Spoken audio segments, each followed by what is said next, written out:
Olá, Ed. Boa Olá, boa noite. noite.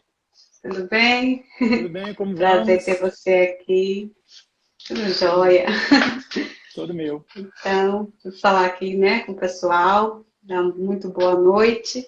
Sejam todos muito bem-vindos a mais uma live do projeto Quem Sou Eu na Serra do Cristo, do Eventos Espíritas Salvador. Então, nós já estamos aí com o nosso convidado, o Ed Moura. Ele é trabalhador da Fraternidade Espírita Irmão Estevão, de Brasília. Irá apresentar para a gente a temática Meu Destino, Minhas Escolhas, nesse bate-papo, né, interativo, expositivo, para a gente poder estar agregando mais esse trabalho lindo na Seara do Cristo com esse irmão que aceitou nosso convite prontamente e está aqui conosco nessa noite. Então, para começar, né, vamos conhecer um pouquinho mais o Ed Moura. Quem é o Ed Moura? Né? Em seu vídeo de apresentação, o Ed disse que iniciou no Espiritismo em 1993. Então, Ed, conte para a gente aí um pouquinho como foi essa sua trajetória, esse início no caminho do conhecimento da doutrina, né, em sua vida. Conte um pouquinho para a gente conhecer. Boa noite, Eleusa. Boa noite a todas e todos que estão conosco, nos acompanhando. Para mim é uma alegria, uma honra estar aqui. Prazer E, todo nosso. bem, eu sou o Ed Moura, eu sou trabalhador do canal Somos Underline Espiritismo. Eu gosto de frisar que esse canal ele é da espiritualidade, não é meu, não sou dono, eu sou um trabalhador, tenho a oportunidade de poder trabalhar nele e ter a equipe espiritual que está conosco. E sou também trabalhador do grupo da Fraternidade Espírita Irmão Estevão, que fica aqui em Brasília, num bairro chamado Asa Norte, desde 1993. Eu nasci em Goiânia. Goiânia fica a 220 quilômetros aqui de Brasília. E eu tive a oportunidade de vir morar aqui por convite de um parente, assim, porque para ter melhores condições de estudo, de trabalho. Na época eu estava assim, querendo entrar para o serviço público, e realmente eu consegui, entrei, mas depois saí, não gostei, estou na iniciativa privada até hoje. Bem, a primeira casa espírita que eu conheci aqui em Brasília foi a Comunhão Espírita de Brasília. E ela é uma casa muito grande, então é muito famosa, muito conhecida. Então todos que chegam aqui em Brasília e começam a querer conhecer mais da doutrina espírita, fatalmente acabam lá na Comunhão Espírita ou na Federação Espírita Brasileira, que também é outra, é uma sede muito grande também que tem na mesma avenida, chamada L2. Só que a Comunhão Espírita é na L2 Sul e a Federação Espírita na L2 Norte. No caso eu fui. Só que achei muito grande, achei assim aquela coisa muito assim que você fica perdido. Embora por mais boa vontade que os trabalhadores tenham, eles não conseguem dar conta do número de pessoas que chegam lá perguntando. E eu queria assim realmente Um ingressar, lugar mais trabalhar. aconchegante. Exatamente, eu queria assim me envolver mesmo, ser trabalhador, ter aquela coisa do pertencimento. Até que a esposa de um primo, do meu primo, que tinha uma afinidade com o espiritismo, me falou que ela achava que tinha um grupo espírita por aqui. Ó, você vai andando por esse rumo aqui que você chega. Aí na época eu tinha 22 anos de idade, né, então estava com muita disposição, aí saí andando e meio perdido assim. Brasília é uma cidade muito é, é uma cidade assim muito previsível, porque ela é planejada, então você sabe, pela lógica, onde você quer chegar, né, o rumo que você tem que ir. Então eu consegui chegar a essa casa lá, parece brincadeira, mas assim, quando eu cheguei lá só tinha mato, era tudo Coisa mato, né? boa. Era tudo mato, a gente fala assim, né? Então aí lá eu comecei a frequentar as reuniões públicas, né, como todo mundo faz. Aí logo descobri que tinha uma mocidade espírita, aí eu comecei a frequentar a mocidade espírita lá daquele grupo e aos poucos fui me envolvendo nas atividades, campanha do quilo, e assim fui. E aí comecei a fazer minha graduação, e aí as coisas começaram a ficar um pouco difíceis, do meio do curso para o final, e aí eu tive que realmente diminuir. Oi, Cida, tudo bom? Cida Rachig, é uma pessoa que maravilhosa, sempre nos acompanha. E Bem-vinda, Silvia. aí houve de eu ficar grávido, né? Minha filha, né, estava nascendo, aí eu fui morar com a minha primeira esposa num lugar mais distante, aí eu fui frequentar outras casas espíritas mais próximo de onde eu morava, né? Porque eu queria assim realmente estar no lugar para assumir responsabilidade. Mas foi no Lar Assistencial Maria de Nazaré, que é uma casa espírita também em Brasília, que eu trabalhei muito a minha mediunidade. Eu fiz a educação Coisa. mediúnica, fiz todo o ESD lá e depois fiz a educação mediúnica e trabalhei. Essa casa espírita ela era uma casa na época mista, ela era assim meio umbandista, meio espírita. Então tinha as duas, o trabalho mediúnico era muito interessante porque tinha as duas coisas. Então eu aprendi, bebi nas duas fontes, né? Tanto da Umbanda quanto do Espiritismo, essa parte mediúnica. E foi muito rico, foi muito bom mesmo, assim, eu consegui realmente aflorar essa coisa, né, da mediunidade.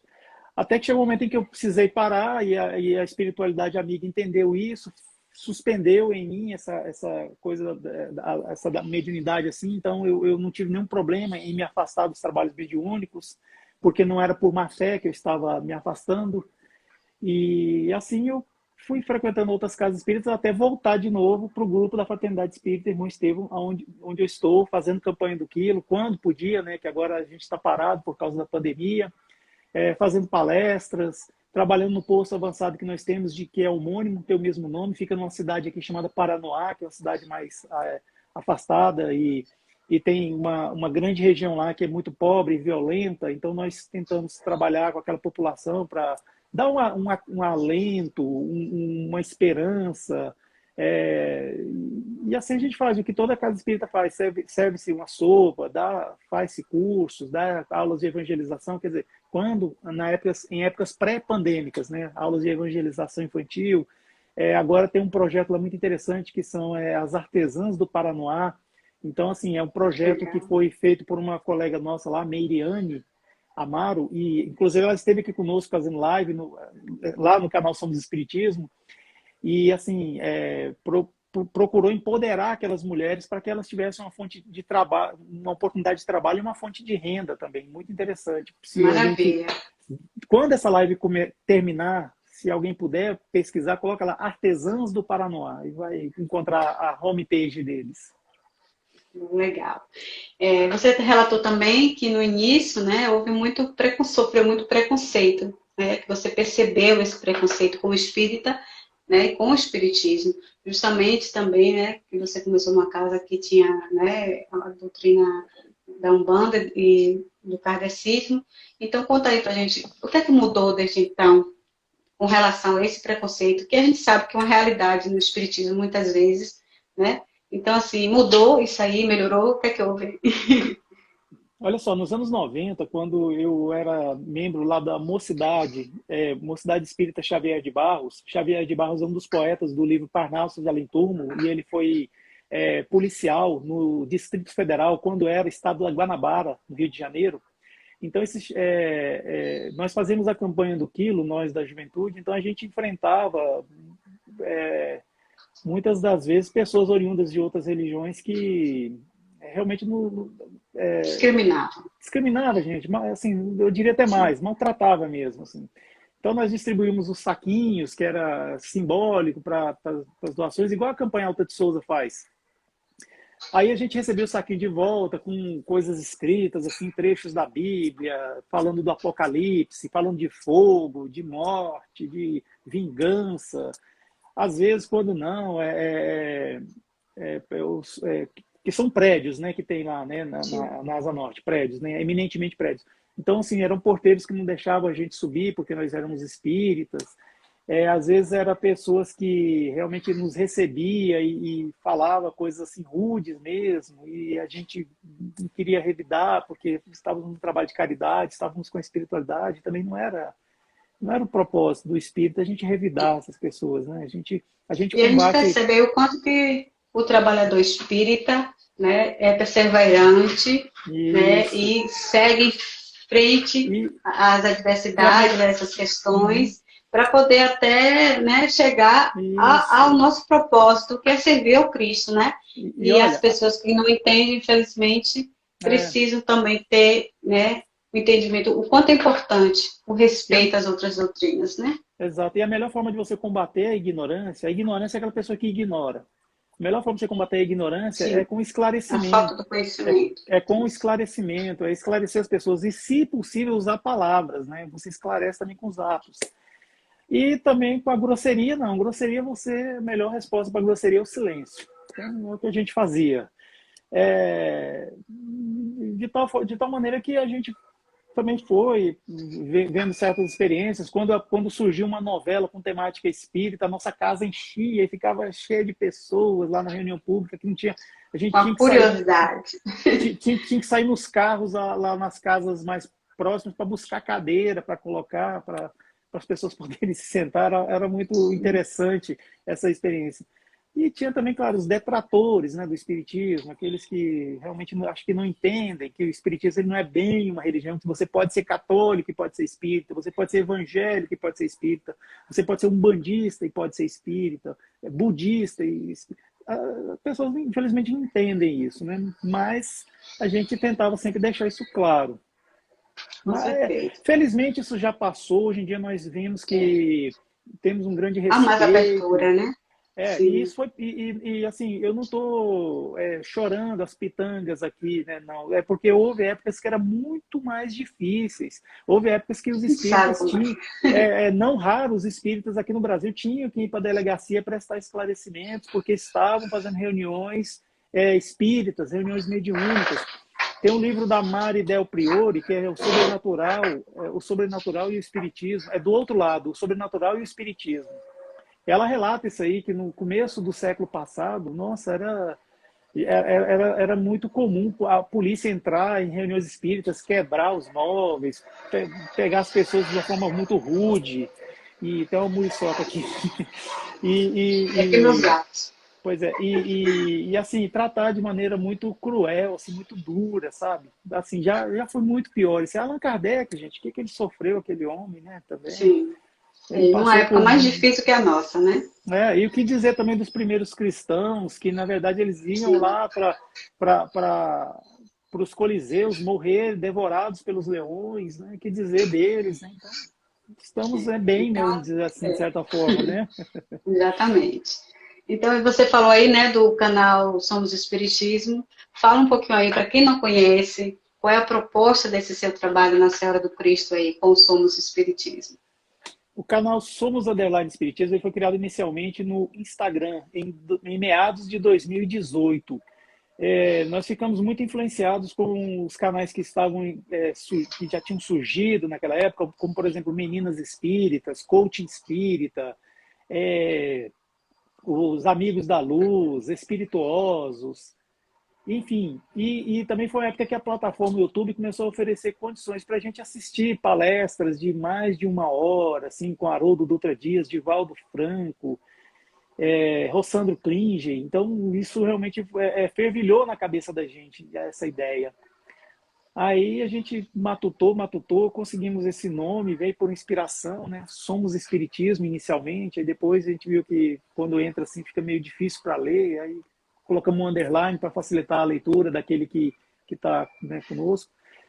E depois disso a gente começou a fazer as primeiras lives, a gente fazia entrevista fraterna e foi realmente um momento muito bom em 2018, 2019. Aí em 2019 a gente resolveu parar, dar um tempo com essas lives, porque tava dando alguns problemas, assim. E aí veio a pandemia. Aí quando veio a pandemia, a gente foi obrigado a ficar em casa, e aí houve uma expansão desse canal. A gente criou o Somos Espiritismo no YouTube e também uma página no Facebook. E hoje nós temos até também um perfil lá no TikTok, só que não tem dancinha, né? TikTok tem muitas Mas coisas lá interessantes. tá levando o conhecimento do Espiritismo, né, para outras Isso. pessoas, está expandindo, né, Porque para outra plataforma. essa linguagem do TikTok é muito interessante, né? Assim, vídeos de 1 minuto, 3 minutos, assim, que você consegue, às vezes, dar uma explicação muito ampla, muito grande, e comunica muito rápido, até mesmo com os mais jovens, assim, é interessante esse formato. E cada uma dessas plataformas, né, redes sociais, Instagram, Facebook, a gente tem conteúdo espírita, mas tem as suas diferenças. No YouTube, hoje em dia ele está sendo o nosso carro-chefe, né? Todo domingo às 11 horas nós temos vídeos assim interessantes. Por exemplo, o que vem a ser o kardecismo, a gente explica nesse vídeo. o que acontece com espíritos que desencarnam assim, de uma maneira repentina, né? Nós ficamos muito tocados com o desencarne de Marília Mendonça, né? Uma cantora jovem que realmente agradava Sim, muito e levava alegria para muitas pessoas, né? Afinal de contas, os artistas levam alegria para as pessoas, eles devem ser exaltados mesmo, enaltecidos. Esses artistas, não interessa se são artistas famosos ou artistas locais, todos, né, merecem o nosso carinho. Então, sim. assim, nós ficamos muito tocados e fizemos esse vídeo. Fizemos um vídeo sobre como usar o livre-arbítrio ao nosso favor, como usar o perdão ao nosso favor, tratamento espiritual para pais e filhos, enfim, é uma gama Interessante. de vídeos que a gente colocou lá no YouTube. Eu não consigo lembrar aqui do título de Sim. todos, mas Então, está aí lá o no pessoal, YouTube. né, acessa Somos lá Underline para conhecer um Espiritismo. pouquinho o conteúdo, né? Para conhecer. E Isso, aí, falando exatamente. nisso, em Aí a música, gente até pede, né? Sim. Pode falar. não, desculpa, a gente até pede para as pessoas que, se gostarem lá do conteúdo, por favor, se inscrevam no canal. A inscrição é de graça, não paga Isso. nada, viu? Pode se inscrever, basta ter um e-mail À do Gmail que vontade. você consegue se inscrever. E no Instagram a gente tem conteúdos diários também, siga a gente, assim como também aqui o Eventos Espíritas, né? Nós seguimos, né? Então, por favor, sigam também, quem puder. Oi, Letícia. Letícia, minha grande amiga, É está aqui um também, viu? trabalho de divulgação, né? Uhum, exato. Seja bem-vinda, Letícia e todos os outros aí, que a gente aqui está no bate-papo. Não sou muito de olhar o sobe-desce das pessoas, não. Então, vamos lá. Então, falando em música, né? O Ed também, ele toca e canta. Então, antes da gente começar a falar da nossa temática, né, de hoje, ver aí o que é que ele trouxe da nossa exposição. Acho que a internet dele deu uma pausazinha. Então, vamos ver se ele volta a ensinar o convite dele novamente. E aí, ele vai tocar e cantar uma musiquinha pra gente, para depois a gente ir para nossa temática. Vamos ver se ele volta. Ele caiu, vou ter que chamá-lo novamente. Vamos lá.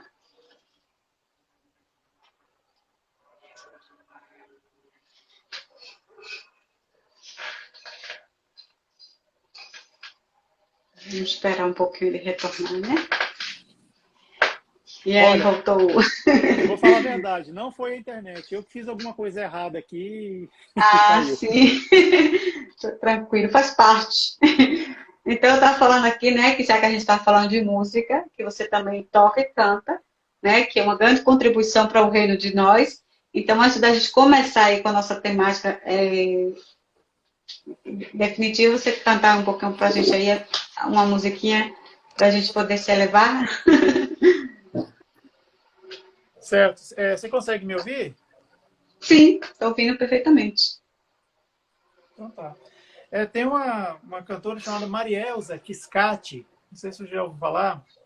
Ela tem uma música chamada Estrela Matutina. É uma música muito bonita mesmo. Então, vamos expandir Às aí vezes com ela. ela até se confunde com o MPB. Eu não sei se vai dar para captar direito aí o som, sabe? Mas você tá me ouvindo Está bem? ouvindo Tá, né? normal? Sim, estou ouvindo muito bem. Deixa eu ver se o... Vamos ver se o violão vai sair aí também no som, né? Porque Está a ouvindo. captação é um pouco ruim. Mas vamos lá.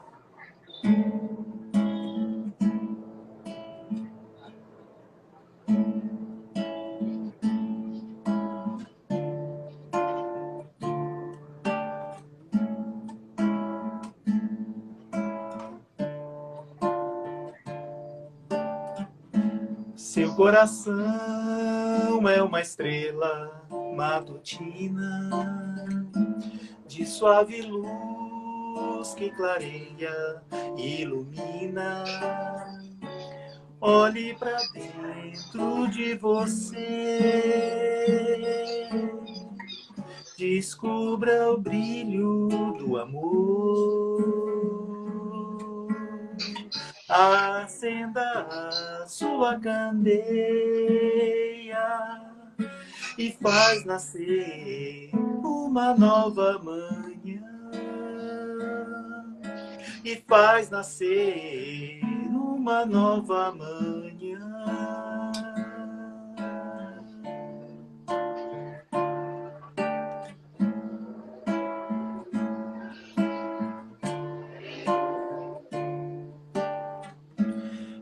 coração é uma estrela matutina, de suave luz que clareia e ilumina.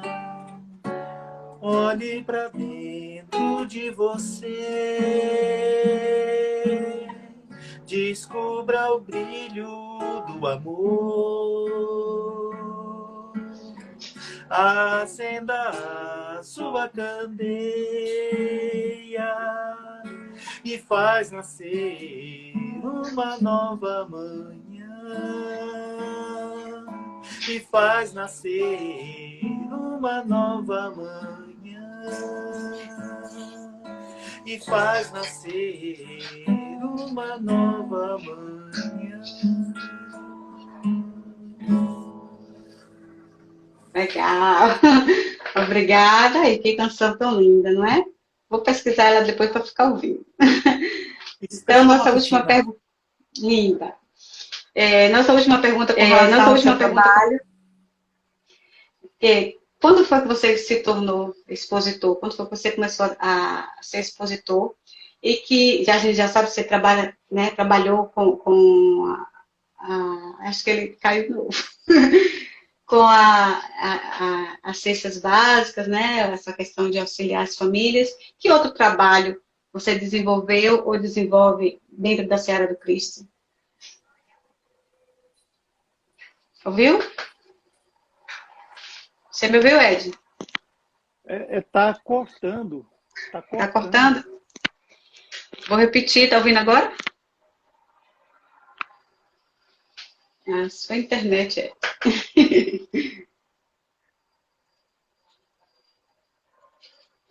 Vou pedir ele de novo. Vamos lá.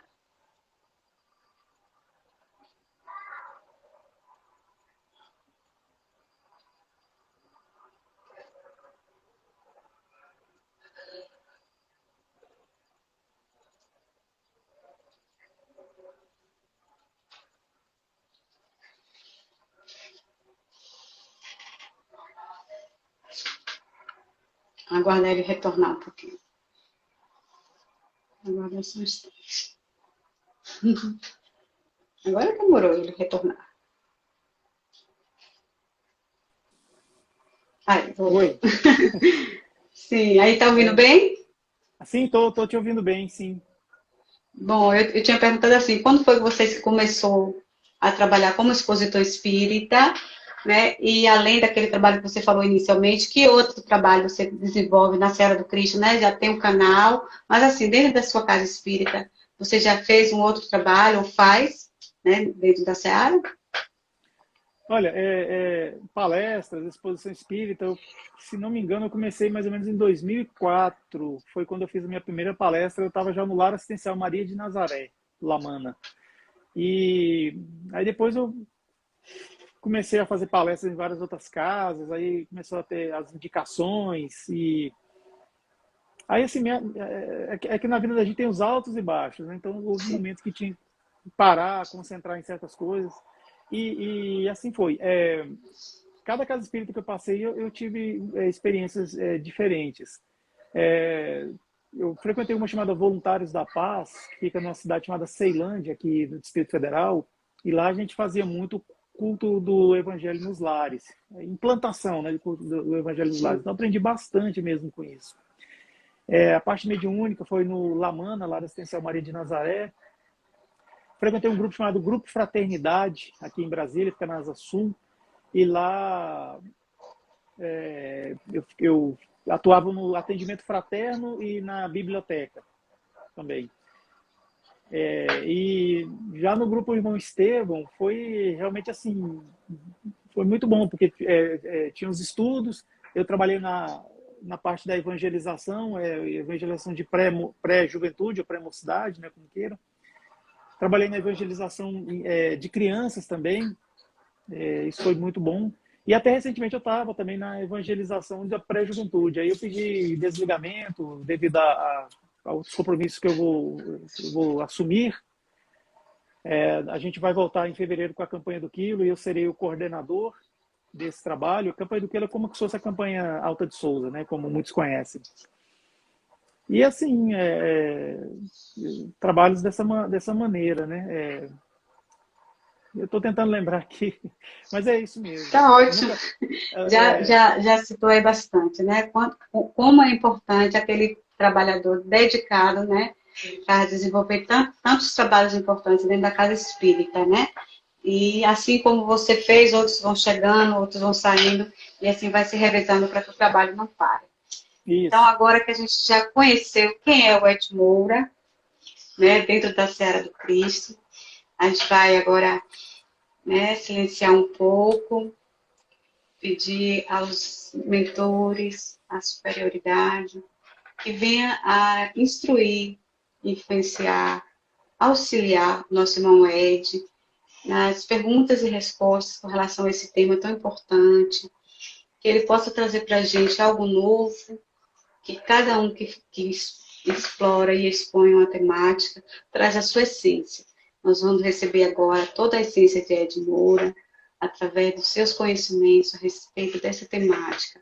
Que nosso bom mestre Jesus esteja conosco, hoje, agora e sempre. Que assim seja. Então, Ed, assim seja. Vamos lá, né, falar do nosso tema propriamente dito, né, que é meu destino, minhas escolhas. Será que existe realmente esse destino prefixado, como professa, né, algumas culturas e correntes filosóficas e religiosas?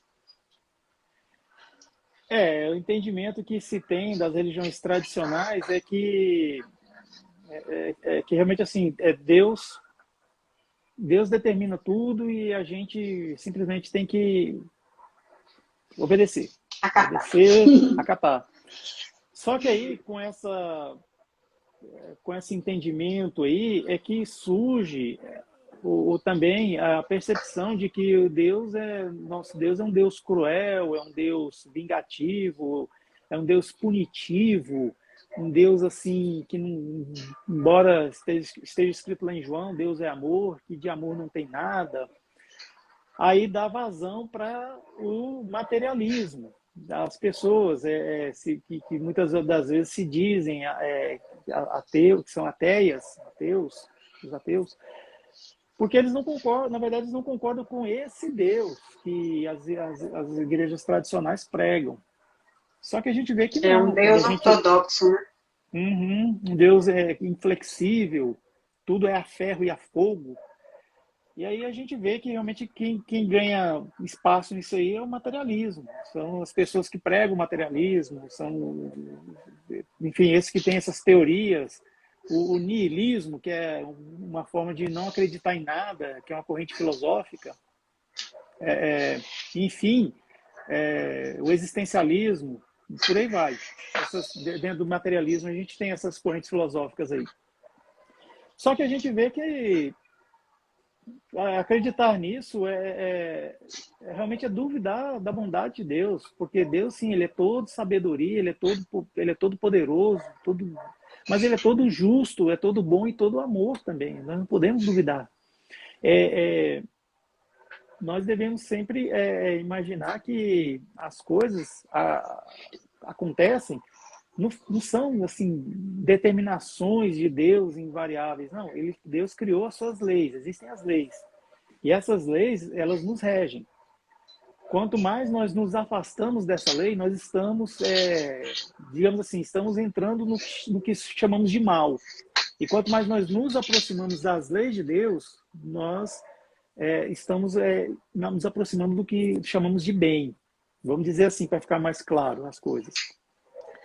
No mal a gente sofre, no bem a gente sofre também, mas só que a gente sofre de uma forma mais resignada, a gente sofre de uma forma mais inteligente, de uma forma mais assertiva, digamos assim. Resignado, eu falo assim porque quando a gente se diz resignado, a resignação não é aquele que abaixa a cabeça e fica aquele estereótipo do humilde, o humilde que tem aquela parte exterior do humilde, aquela pessoa simplória, não. Resignar é a gente dar um novo significado, é ressignificação. Aconteceu um fato, você ressignifica ele. Você busca outro significado para aquilo. Acontece uma coisa assim que muitas das vezes a gente, devido à nossa falta de evolução espiritual, a gente fala que é algo ruim, algo mal que aconteceu. Mas muitas das vezes faz parte do gênero de provas que nós escolhemos antes de encarnarmos. Porque nós temos maturidade espiritual para poder escolher o gênero de provas. A gente não escolhe a prova específica, que no dia tal, na hora tal, eu vou ser atropelado por um caminhão e vou deixar de andar. Não. Às vezes a coisa muda também. Às vezes a gente tem que passar por certas coisas e isso pode ser atenuado ou também pode ser agravado também. Tem uma história que todo palestrante adora contar quando vai fazer palestra. É aquela história do homem que era um homem muito bom, tinha uma marcenaria, e ele fazia bancos para casas espíritas, fazia móveis às vezes de graça, quando a pessoa não tinha condições de pagar. Era uma pessoa totalmente desapegada de coisas materiais, e era uma pessoa muito boa mesmo, assim, era presidente de uma casa espírita. E aquela coisa aí, de repente, ele sofre um acidente. Ele sofre um acidente e perde esse dedo aqui. Aí todo mundo ficou aquela coisa, assim, aquele silêncio, sabe aquele silêncio da boca, mas o barulho do pensamento? E ficou todo mundo pensando, meu Deus, mas por que Deus permitiu acontecer isso com ele? Um homem tão bom, um homem tão trabalhador, laborioso, que faz a caridade na prática, a caridade moral, a caridade material, por quê?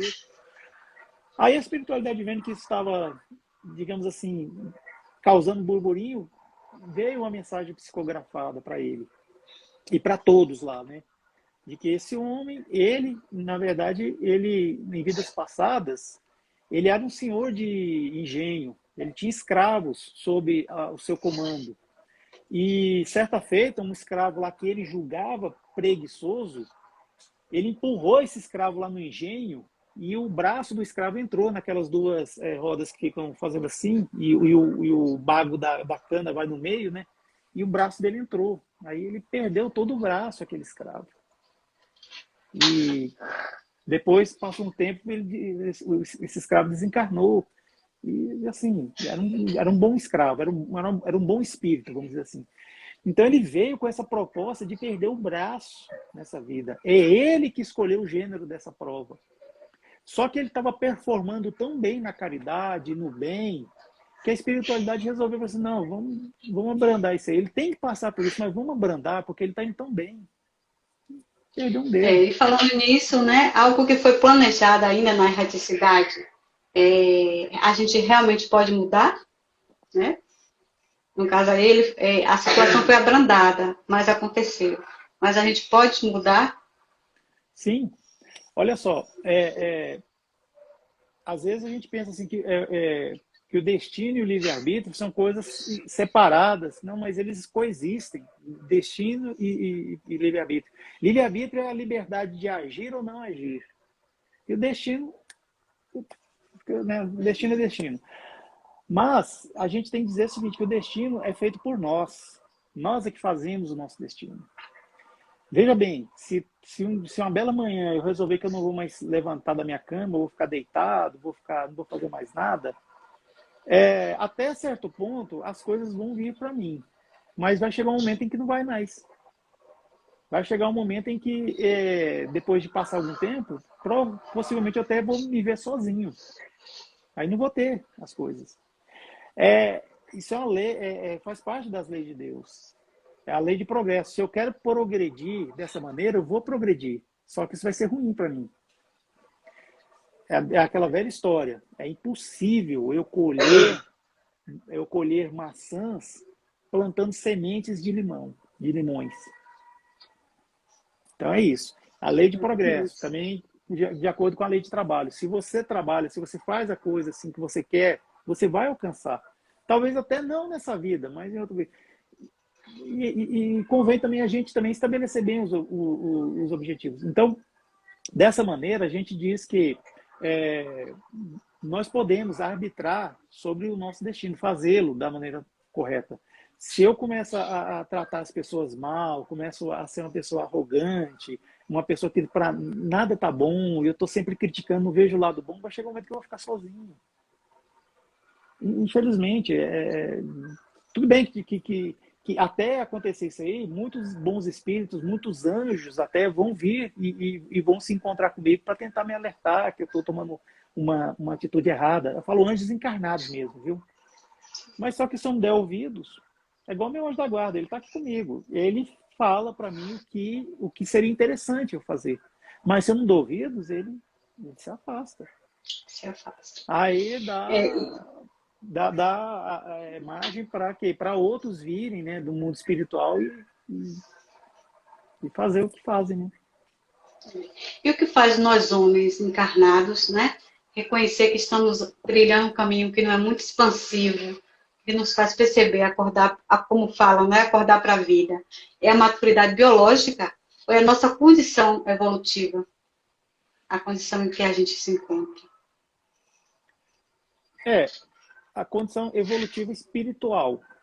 Porque, assim, a condição evolutiva biológica seria, assim, por exemplo, o corpo que a gente habita hoje. Eu imagino, assim, eu sou da área de biologia, mas eu imagino que no passado a gente tinha as presas muito maiores, as mãos eram, né, diferentes, os pés, a gente, talvez fossem mãos também os nossos pés, né, nós somos primatas, né, o nosso corpo, né, mas nós, enquanto espíritos, nós temos essa certa evolução.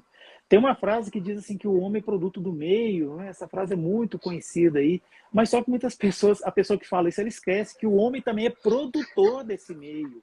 O homem produz esse meio.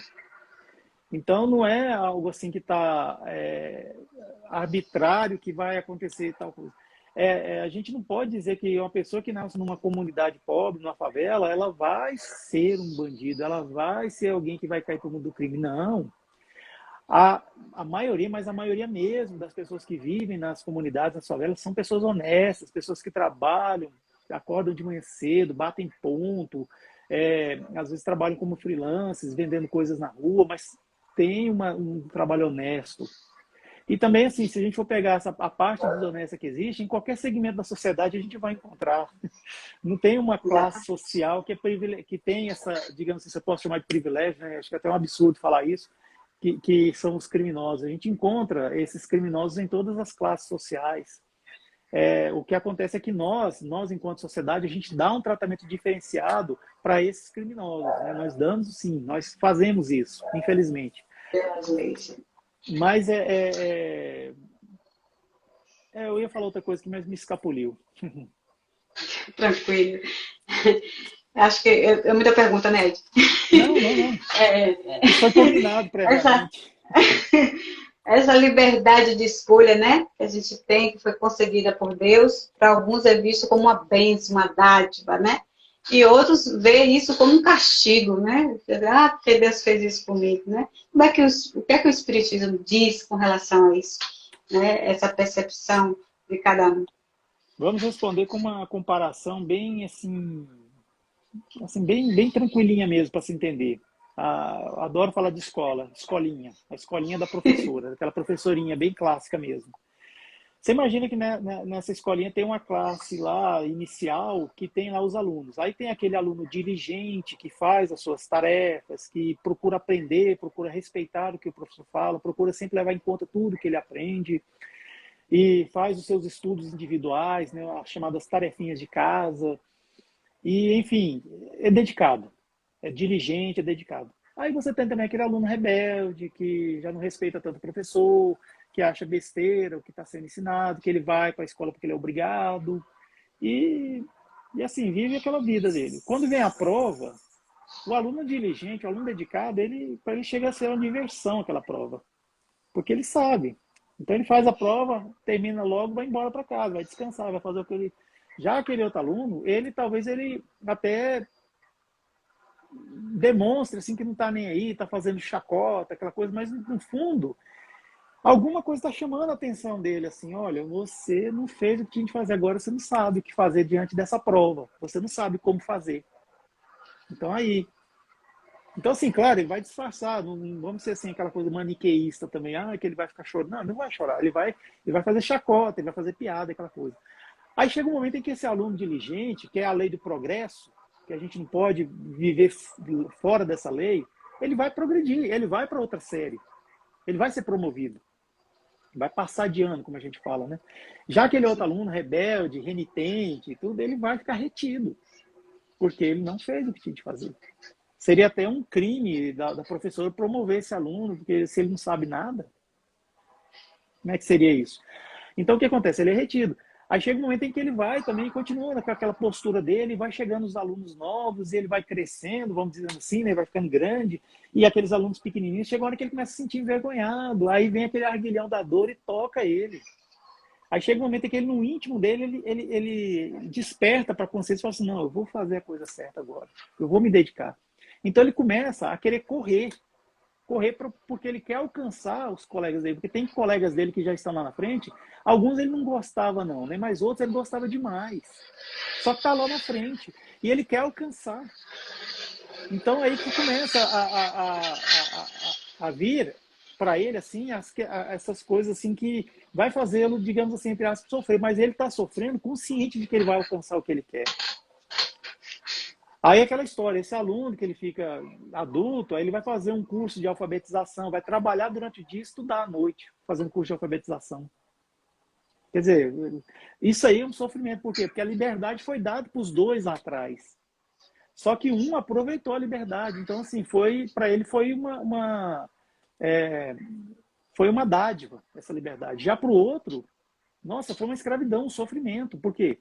Ele não soube aproveitar. Assim somos nós na vida, nós enquanto espíritos. Muitas das vezes nós vemos pessoas passando por provações terríveis, assim, mas ela escolheu. Ela escolheu passar por esse gênero de provas. E se ela escolheu e foi concedido para ela, pode ter certeza porque ela dá conta. Dá conta. Se nós temos fé em Deus, claro, não vamos nos esquecer que Deus também tem fé na gente.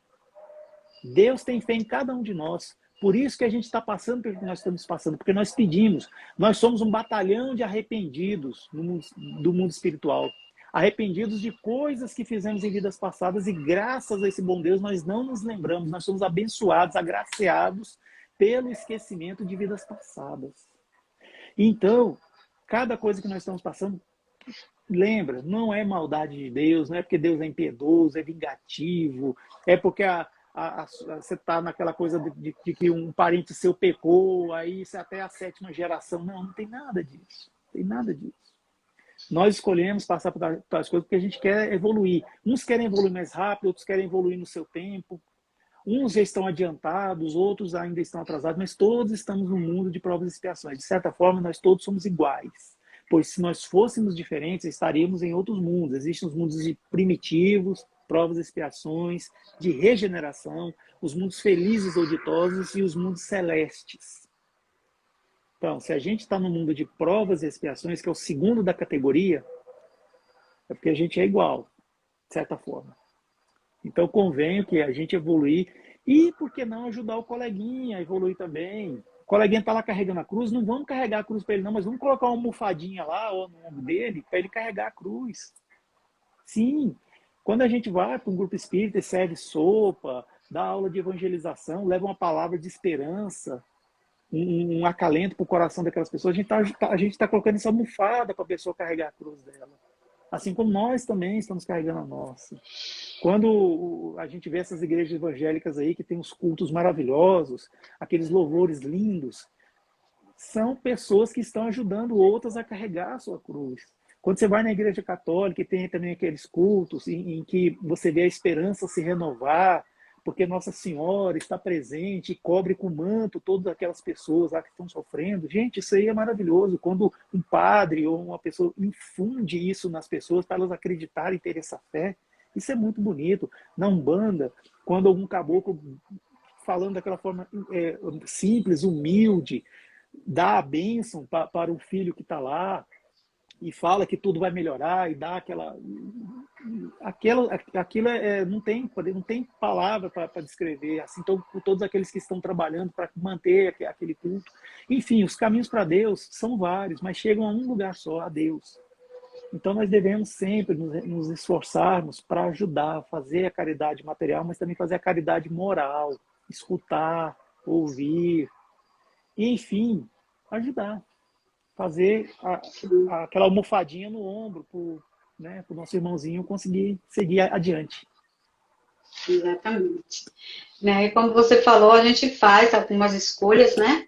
Enquanto estamos no plano espiritual, mas também recebemos diretrizes dos espíritos que estamos encaminhando para essa nova etapa reencarnatória, né? Mas o que fazer, né, através do livre-arbítrio para nos conduzir para um caminho que não nos distancie, né, da nossa proposta de evolução, sabendo que ainda estamos nesse mundo de provas e expiações.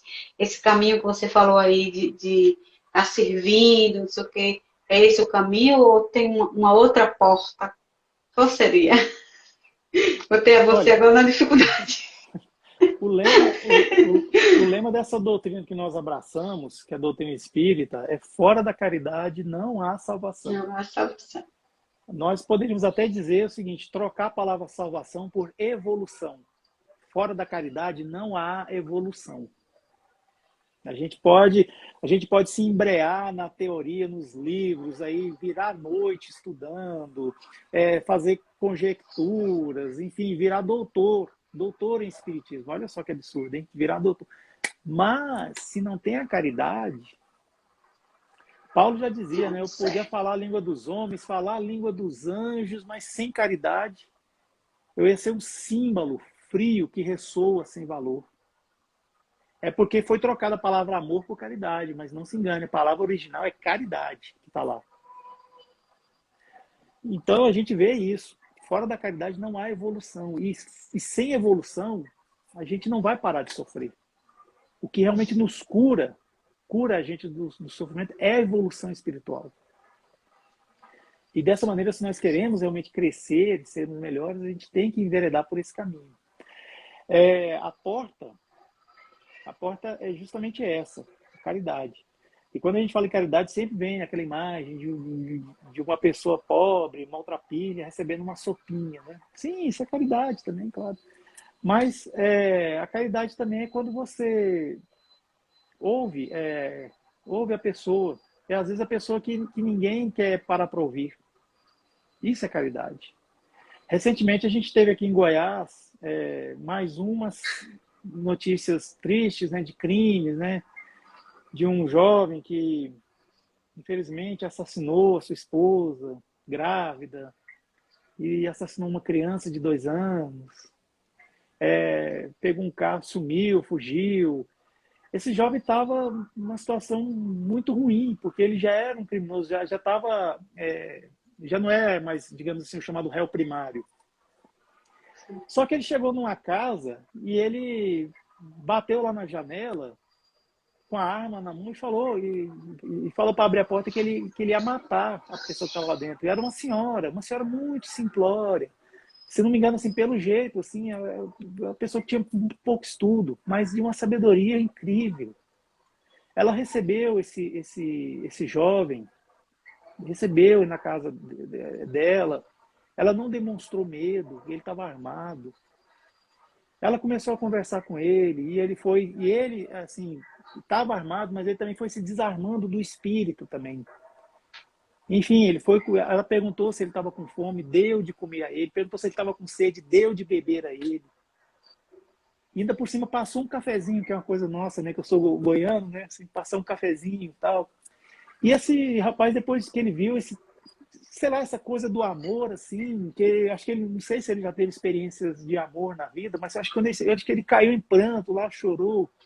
E ela conversou com ele, falou que ia ajudá-lo, mas ele tinha que se entregar. Porque se ele continuasse desse jeito, o destino dele seria a morte.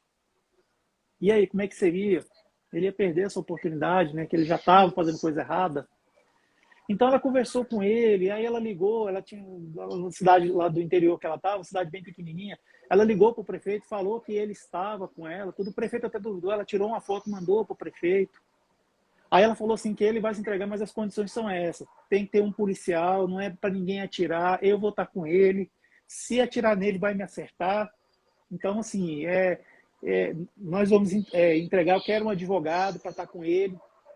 Então, na entrada da cidade, lá que ela morava na zona rural, na entrada da cidade já tinha um advogado e um policial. Aí esse rapaz chegou lá, se entregou na delegacia e hoje se encontra preso. vai ser julgado, né, claro, e vai pagar pelo que ele fez, né? Foi um crime muito hediondo, bárbaro, sim, mas, poxa vida, nós somos irmãos.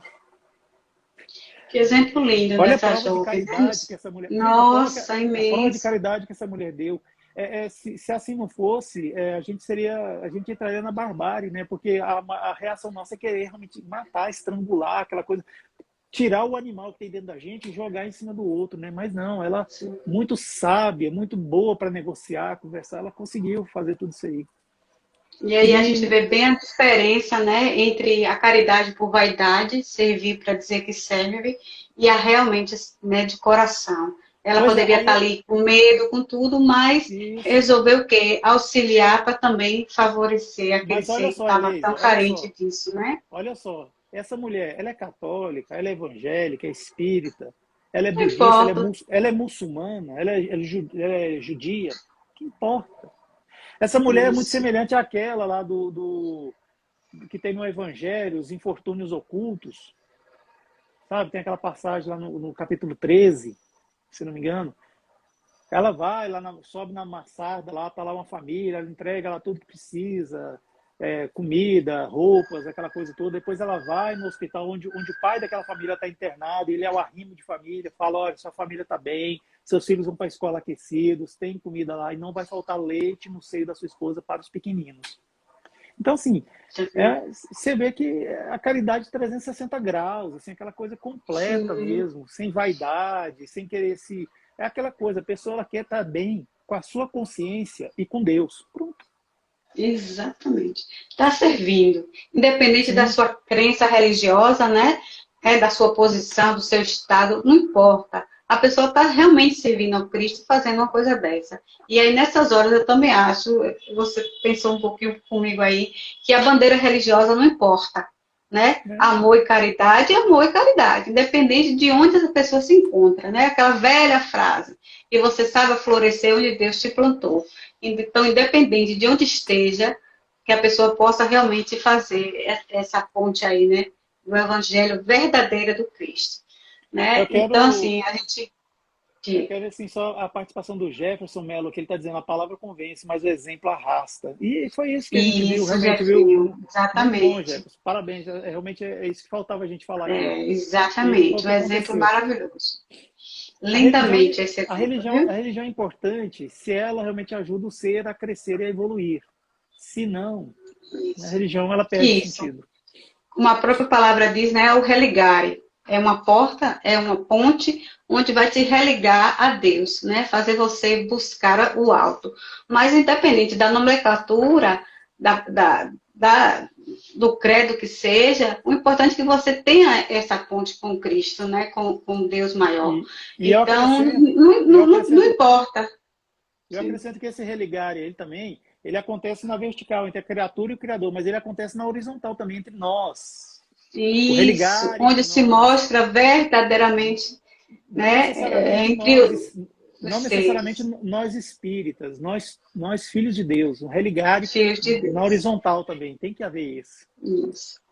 Expandir, né, para a gente poder, como você falou, né, sendo essa caridade, na verdade, né, e essa senhora aí que você falou, não sei se é jovem, porque eu não vi, não sei, então, assim, aí mostrou para a gente um grande exemplo, independente, né, de qual será o credo dela, ela mostrou realmente o que é servir ao Cristo, né, ela está realmente certinha no serviço da seara do Cristo, que é Perfeito. exercendo a caridade, né? E o amor Sim. verdadeiro. Então, assim, minhas perguntas já finalizaram. Eu queria, assim, que você deixasse, assim, suas últimas palavras, suas considerações com relação ao tema, né? Que a gente abordou aí. Quer que você tem mais a acrescentar nessas escolhas, né? Nosso destino realmente está pautado em nossas escolhas. Essas escolhas a gente já sabe que muda, mediante as nossas novas experiências no mundo que a gente está encarnado. E aí você fala aí um pouquinho sobre o que você quiser aí com relação a isso. Eu queria só chamar a atenção para que, falando sobre as nossas escolhas, tudo, de um livro de Allan Kardec chamado Instruções Práticas sobre as Manifestações Espíritas, que ele fala sobre o destino inevitável. quando a gente fala sobre esse tema que a gente está colocando aí, sempre entra uma palavrinha chamada fatalidade. Essa palavrinha fatalidade, ela sempre provoca na gente assim até um certo ruído às vezes, né? A gente vê que aconteceu muitas das vezes uma coisa que poderia ter sido evitada, a pessoa fala que é fatalidade. Às vezes aconteceu um crime que a pessoa é totalmente tomada por uma emoção muito forte, se deixou levar, faz a coisa errada e diz que é fatalidade. Então, assim, é um palavrinho que causa um certo ruído na gente. Mas Allan Kardec, ele diz que todos os acontecimentos da vida, por extensão, todos são atos, né, não são atos predestinados, né, que nós não podemos subtrair. E também ele fala sobre isso, a fatalidade. Existe nas palavras dele duas, a fatalidade reativa e a fatalidade pessoal. Isso aqui ele está explorando essa coisa, né? Ele não está dizendo que é certo ou que é errado, não está colocando juízo de valor, não, está dizendo que existe. A fatalidade reativa é aquela que são questões exteriores, coisas que acontecem que a gente não tem como a gente controlar. Então a gente fala que é fatalidade. Já a fatalidade pessoal são aquelas coisas que acontecem conosco porque a gente provocou. Por exemplo, eu começo hoje, nessa altura da vida que eu tô, eu começo a achar bonito fumar. Aí eu começo a fumar cigarro, porque eu acho bonito, aquela coisa toda, acho estiloso. Aí descubro que existe uma coisa chamada narguilé. Aí vou fumar narguilé, que equivale a 100 cigarros, né, cada narguilé daquele. E começo a achar bonito. Aí eu vou indo. Vai chegar um momento em que possivelmente eu vou desenvolver uma doença respiratória. Ou um efizema pulmonar, ou um câncer, se não parar, né? Vai acontecer isso. Por quê? A lei de progresso. Eu entrei por esse caminho, eu vou progredir nele. Então, assim, é uma fatalidade pessoal. Isso aí, digamos assim. E a fatalidade reativa é aquela de você estar andando e que cai uma árvore. Sei lá. Essas coisas assim, como que acontece. Mas ele desconstrói isso aí, dizendo que a fatalidade transforma nós, homens, né, pessoas humanas, em máquinas. Ou seja, que a gente fica sem o livre-arbítrio. Por quê? Porque a fatalidade, então, não tem livre-arbítrio. Então, não tem o que você fazer. Ah, você veio nessa vida para ser atropelado por um caminhão, acabou, você vai ser atropelado por um caminhão. Você pode estar dormindo na sua casa e o caminhão vai cair do céu. Não, gente, não é assim. As coisas não são assim. Segundo a doutrina espírita, escolhendo sua nova existência, pratica o espírito um ato de liberdade. Foi o que nós acabamos de falar aqui em uma das perguntas. Quando a gente está lá no mundo espiritual, a gente está livre da influência da matéria. Então a gente tem uma noção maior. Nós temos um discernimento maior do que esse. Aqui a gente está influenciado pela matéria. Então a gente tem uma consciência mais expandida. Então a gente consegue ter clareza para saber que a gente precisa evoluir nisso, nisso e naquilo. Aí a gente escolhe o gênero de provas. A gente escolhe o corpo que a gente vai reencarnar. Como é que vai ser a evolução desse corpo?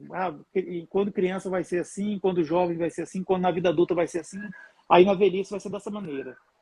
A gente tem mais ou menos uma ideia de quando a gente vai desencarnar, mas isso também não é algo a ferro e fogo.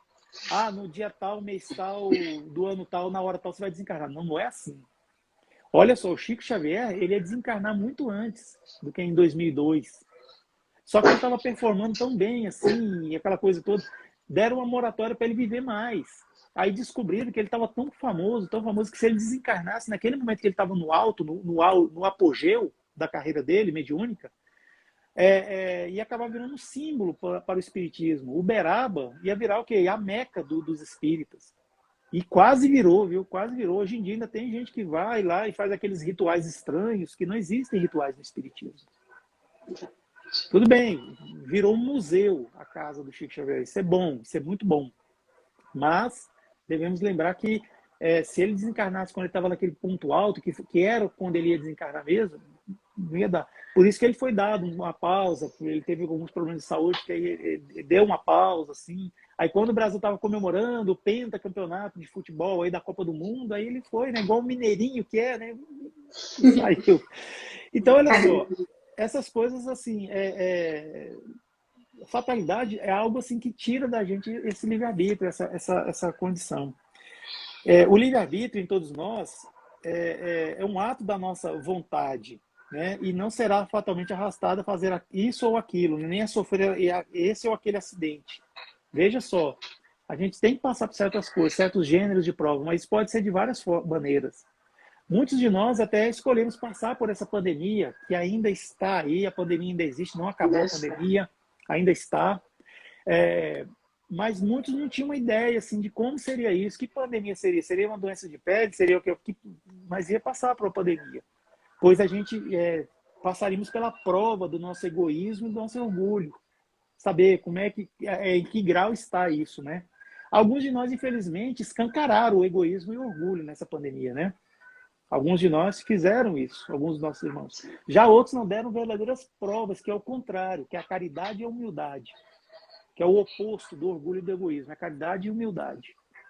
Ajudaram o próximo, fizeram a coisa certa, seguiram as recomendações da Organização Mundial da Saúde e do Ministério da Saúde, fizeram a coisa certa. Aí ficou. Será que alguns de nós vão ter que passar de novo por uma pandemia para aprender? Outros talvez não vão precisar porque já aprenderam. Aí fica essa coisa. Então a fatalidade, assim, a gente tem que pensar que nós escolhemos. Então alguma coisa vai acontecer. Mas isso não é maldade, assim, visa a nós provarmos que nós somos capazes de suportar aquilo, passar por aquilo. Não é maldade de Deus, assim. Às vezes a gente vê aí nos hospitais que oferecem tratamento contra o câncer, crianças em tenra idade, tão novinhas, lá passando por câncer, por essa doença tão terrível, assim. E a gente fica pensando em onde Deus nessa hora, né? Sim, Deus está lá naquela hora. Aquela criança, não se engane, é um espírito, e às vezes é um espírito até muito antigo, experiente. E ele está passando por aquilo porque ele precisa. E a mãe, a pessoa que está acompanhando ele, a família toda, está também passando por aquela aprovação junto. Estão evoluindo. Exato. Aí é aquela história da gente entrar e tentar ajudar de uma maneira em que não separem eles. Mas ajudar para que eles fiquem cada vez melhor, mais confortáveis e consigam seguir nessa aprovação. Porque todo sofrimento, Leusa, todo sofrimento tem dia e hora marcados para acabar. Nem um segundo a mais. Nem um segundo a mais. Nem um segundo. E também a gente tem que pensar o contrário. Aquela pessoa que nasce na opulência, às vezes nem nasce no Brasil, nasce num país muito rico, um país onde tem o IDH muito desenvolvido. Essa pessoa está sendo provada também, ela não está lá passando férias. Sim, é mais difícil, né? Aquela pessoa que, principalmente esse que nasce, por exemplo, num país pobre e é rico, ele tem mais condições de acordar para a vida, vamos dizer assim, e tentar resolver essa coisa do orgulho e do egoísmo que existe em nós, do que aquele que está, às vezes, no país que está isolado, está como se fosse uma bolha. Mas muitos lá, às vezes, despertam e começam a querer trabalhar pelo meio ambiente, trabalhar pela sustentabilidade, seja econômica, social ou ecológica, enfim. Nós vemos que pessoas tomam essas iniciativas, mas outros não. Outros querem viver aquela vidinha lá e pronto. Aquela vidinha de rei. Então, assim, é uma provação também, a opulência, a riqueza. Sim, é verdade. É isso. Exatamente. Maravilha. Gratidão imensa por você ter aceitado o nosso convite para fazer parte desse quadro, né? Está começando, vamos dizer assim, engateando, mas é uma forma da gente estar apresentando, né, divulgando o trabalhador espírita, né, para saber que em todos os lugares fazemos o mesmo trabalho, a mesma proposta de levar o cristianismo, de levar o amor de Jesus por todos os cantos, independente da cidade, do estado, do país onde a gente mora. Então, para finalizar, vamos cantar um bocadinho aí? Você tem outra música aí para cantar para a gente? Eu gosto muito de música, viu, Ed? Mas eu peço desculpas, assim, porque eu não sou não um tem grande representante problema. da música, porque eu não sou profissional. Mas vamos lá. Não, mas é isso mesmo. Existe um músico aqui em Brasília, que ele é até conhecido em alguns lugares aí, chama-se Alexandre Paredes. E ele fez uma música chamada Era de Luz. Essa música Era de Luz, ela é uma música quase que profética, assim. Ela está de acordo com a doutrina espírita, a sua letra, mas ela tem aquela profecia, assim, de quê? Do que será a nossa terra. de que toda luz, todo ponto de luz nasceu da escuridão e vai evoluindo. É aquela coisa de que todo anjo um dia foi um átomo. Imagina, isso é muito forte. E essa música, E é o que nós ela... somos, né? Nós ainda estamos muito obscuros, estamos nos encaminhando para essa luz, né? Exatamente. Falta uma estrada ainda aí. Eu tirei o fone, tá, consegue me ouvir? Sim, tá ouvindo, sim. Eu estou ouvindo bem. Tomara que o pessoal também. Então vamos lá, é Era de Luz, tá?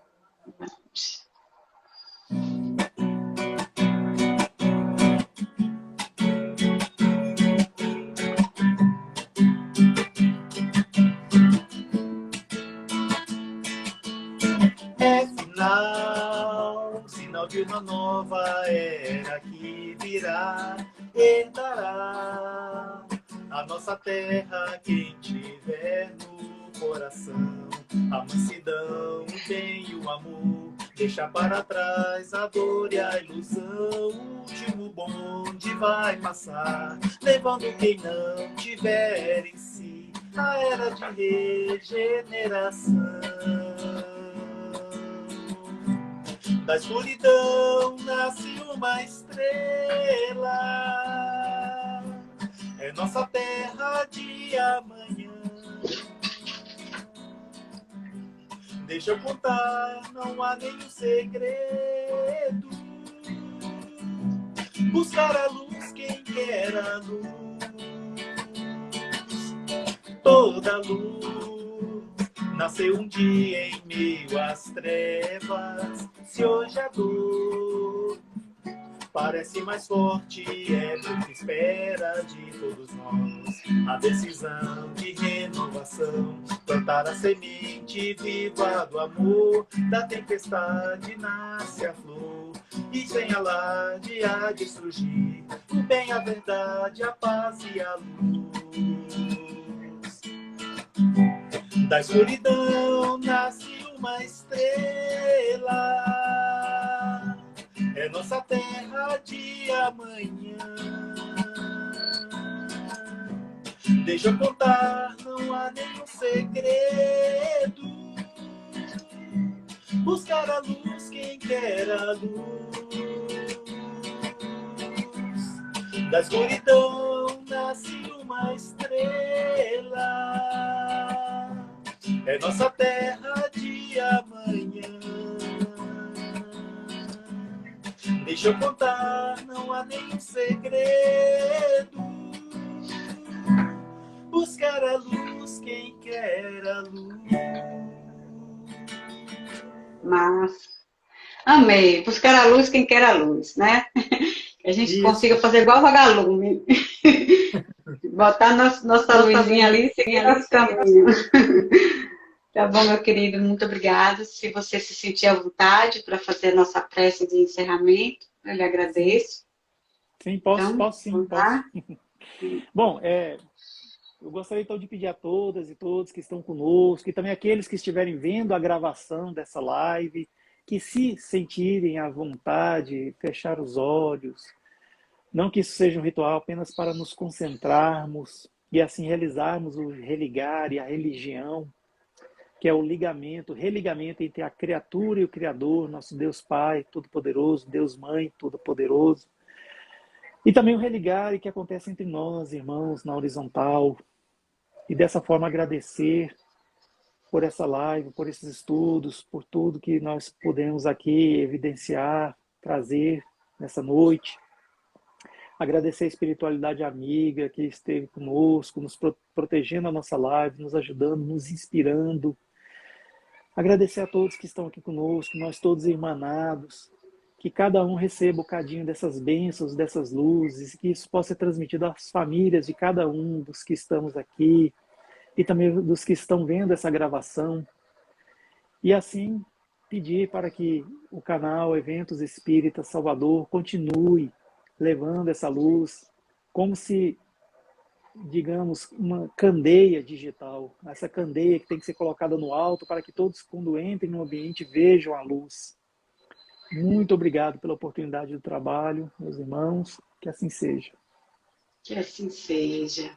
Gratidão infinita a você, a todos que estiveram até aqui assistindo, os que vão assistir posteriormente, né? É um prazer recebê-lo. Muito obrigada por ter aceitado cantar. Foi realmente muito especial. Todas as duas canções, eu quero o nome delas para poder curtir posteriormente, né? E dizer que o nosso próximo convidado vai ser Rubens Rangel, do Centro Espírita Semeadores do Amor, que vai trazer a temática O Amor é a Cura. Né? Estamos chegando próximo do Natal e essa temática lindíssima para a gente fechar nossas lives de 2021 e caminhando para 2022 com esse tema lindo que o amor é a cura, né? Então, ele é a nossa cura. Gratidão, Ed, e até, né, no seu canal aí, vou começar. Eu não tenho muito tempo, não, mas de vez em quando. Ontem eu entrei, porque eu estava lá, você convidou, eu fui entrando. Mas geralmente nesse horário tem outros afazeres, mas de vez em quando eu vou estar assistindo sim. Gostei muito da sua proposta, do canal, né? Como você falou, dos temas que são abordados. E que mais e mais pessoas possam também estar entrando nessa egrégora, né? De buscar cada vez mais conhecer a doutrina através dos canais que estão disponíveis no YouTube, no Instagram, no Facebook, e agora o TikTok, e tantas outras plataformas que existem que possam estar levando a mensagem do Cristo e do Espiritismo à frente. Muito obrigada e até a próxima a todos vocês. Muito obrigado, viu, pela oportunidade. Nada, meu aqui bem. está aqui a descrição aqui, o canal, Somos Underline Espiritismo. Quem quiser conhecer, fica à vontade. Isso aí. Gratidão, irmão. Boa noite.